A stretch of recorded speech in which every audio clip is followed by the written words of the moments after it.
This is the image of a man getting a second chance, or maybe a third or a fourth. I've honestly lost count at this point. After an 18-month doping ban that basically yeeted him out of football and nearly ended his career, Paul Pogba is back. But this isn't the blockbuster world record signing we saw in 2016, the one with the cringy music video and everything. No, this is a quiet, almost desperate attempt to write one final chapter. No hype, no noise, just a dude trying not to be completely washed. This guy's a World Cup winner who actually scored in the final, was literally the most expensive player on the planet at one point, 4-time Italian champion. So how the hell did he end up here? How did one of the most gifted footballers of his generation, a player who's won literally everything, end up at this last chance saloon in Monaco? Look, to understand this absolute roller coaster of a fall and comeback, we gotta go back. We need to unpack why this dude could be an absolute leader for France but a complete lightning rod for his clubs. We need to answer the one question that's followed him around like a bad smell his entire career. When was Paul Pogba actually in his prime? Before all the world record transfers, the dab celebrations, and the absolute chaos, there was just this kid from Roissy-en-Brie, some suburb east of Paris.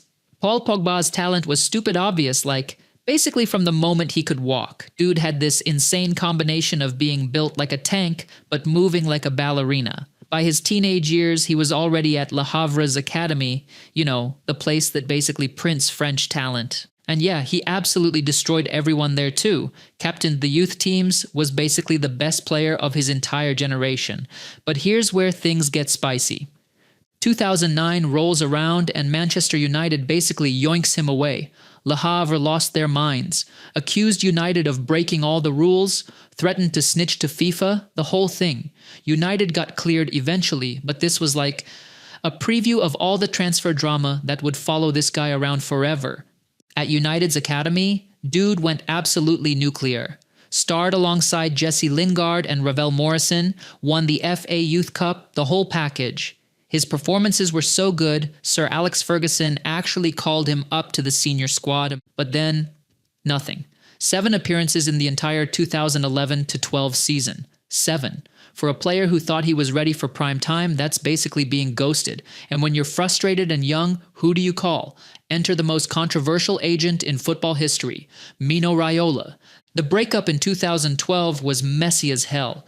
Ferguson literally wrote in his book that meeting Raiola was a fiasco, and they were like oil and water. He basically accused the agent of brainwashing Pogba and said the kid showed lack of respect to the club. Standard bitter X stuff. So Pogba bounced to Juventus for exactly $0. Probably the biggest steal in football history and United's most catastrophic L. But this wasn't just some transfer. This was like the origin story of every Pogba controversy. Old school Ferguson versus the new era of player power. And boom. Just like that, Pogba gets branded as disloyal. And that narrative sticks to him like glue for literally years. He left Manchester as a teenager with a massive chip on his shoulder, and in Italy, he wasn't just going to prove his point, he was about to become an absolute monster. So Manchester United completely whiffed on recognizing what they had, but Juventus, they knew exactly what they just got for free. 2012, Pogba rocks up in Turin, and honestly, perfect timing, perfect place. He wasn't expected to be some messiah saving a trash team. Nah, he got to learn from actual legends and just add his sauce to an already cracked squad. And it's here in Italy where we get peak Pogba. Like actually unstoppable Pogba. Look at this setup. It's basically cheat codes. You got Andrea Pirlo at the base, just pinging passes like he's playing FIFA on amateur mode. That means Pogba doesn't have to worry about boring build-up play. Then you got Arturo Vidal, who's basically a rabid dog in midfield, and Claudio Marchisio doing all the smart tactical stuff. These dudes are handling all the defensive work, which gives Pogba the one thing he needs: freedom to just go absolutely ham going forward.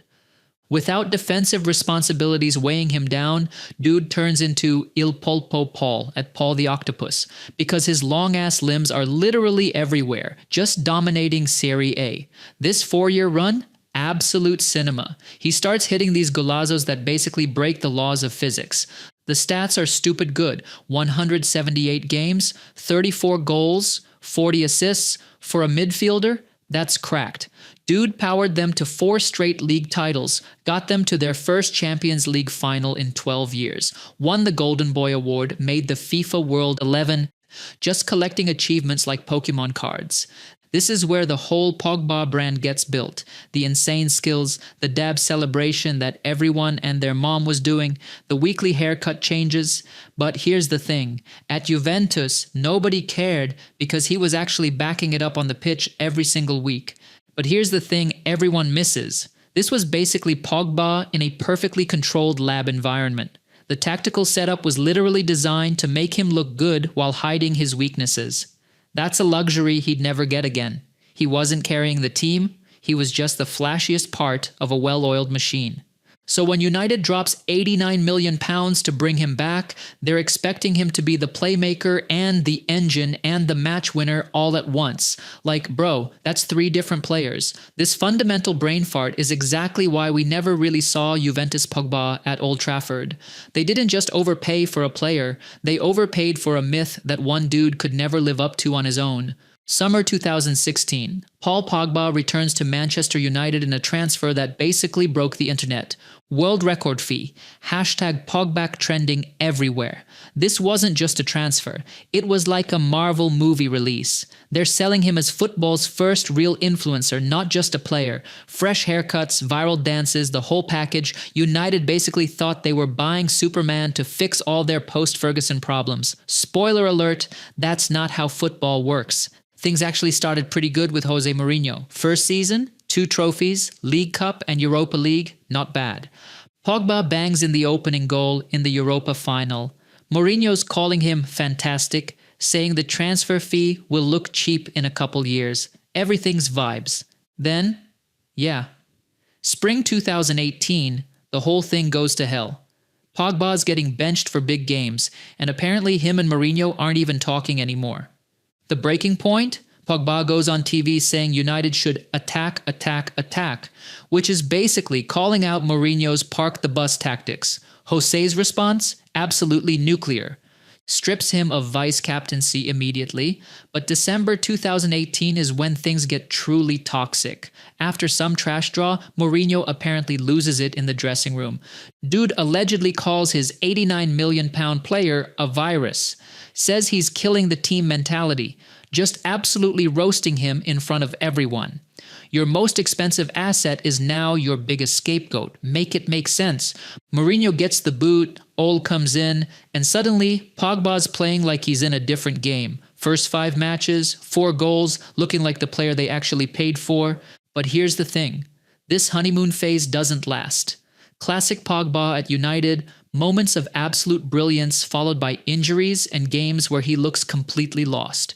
Dude's more like a highlight reel than a consistent performer. And the pundits?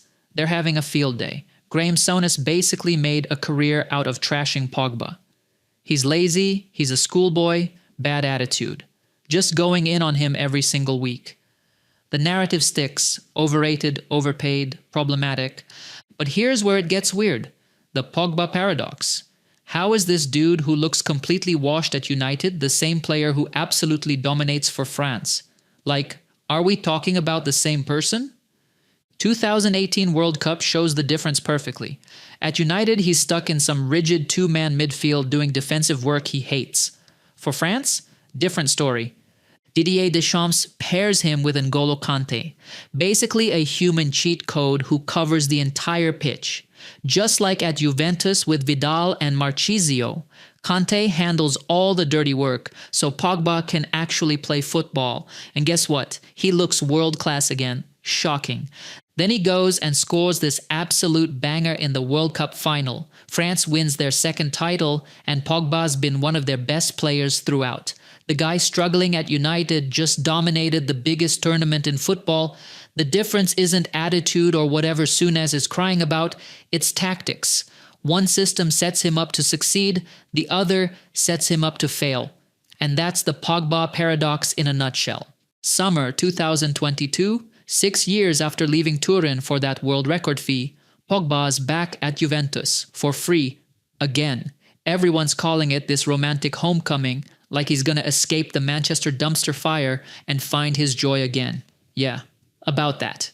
Preseason tour, boom, knee explodes, torn meniscus. And here's where Pogba makes possibly the worst decision of his career. World Cup's coming up in Qatar. France needs to defend their title. So what does he do? Skips surgery.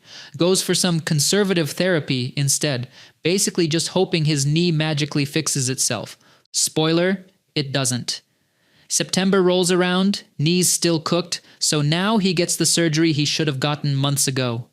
October brings another setback and that's it. No World Cup. Dude gambled everything and lost. The entire 2022-23 season, absolute disaster. 161 minutes of football. The entire season. This isn't the guy who used to dominate Serie A. It's just some dude whose body is completely falling apart. The whole return is basically everything wrong with the second half of his career. Massive hype, questionable decisions, body breaking down, everyone disappointed, rinse and repeat. But wait, it gets worse. Because when Pogba's career finally dies, it's not on a football pitch, it's in some anti-doping tribunal. August 20th, 2023. Pogba's warming the bench for Juventus. They do a random drug test. Few weeks later, positive for banned substances. Career immediately over. Just like that. The kicker? The banned stuff was in some supplement he was taking to fix all those injuries that already ruined his season. So basically, trying to heal his broken body is what gets him banned. That's some cosmic level bad luck right there. Oh, and this is all happening while his own brother is trying to extort him for millions. Because why not pile on more drama? They hit him with a 4-year ban initially. That's basically retirement. He appeals, gets it down to 18 months because they admit he didn't mean to take the stuff. But honestly, damage done. Pogba called this whole period hell and darkness, said Paul Pogba, the famous guy, is no more. Friends stopped calling, invites dried up, the whole celebrity thing just evaporated. All that's left is a dude watching his career get destroyed, not by one mistake, but by this perfect storm of bad decisions, injuries, and straight-up terrible luck. One of the most talented players of his generation, brought down by everything except his actual football ability. So here we are, full circle, back to Pogba signing with Monaco, basically begging for one last shot. How do you even sum up a career this chaotic? This many highs, this many absolute faceplants? Let's get one thing straight. Paul Pogba is not a failure. Look at this resume. World Cup winner who scored in the final. 4 Serie A titles. Europa League, League Cup. Most players would sell their soul for half of this. But here's the thing. Even with all that hardware, everyone still thinks he underachieved. His legacy isn't dominant midfielder of his generation.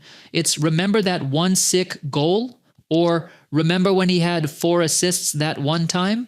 Moments of brilliance, not sustained excellence, that's the problem. Which brings us to the debate that'll follow this dude forever.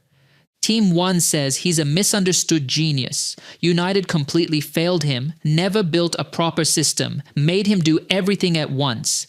They say the media cared more about his haircuts than his actual football, that the price tag was impossible to live up to. Basically, everyone else's fault.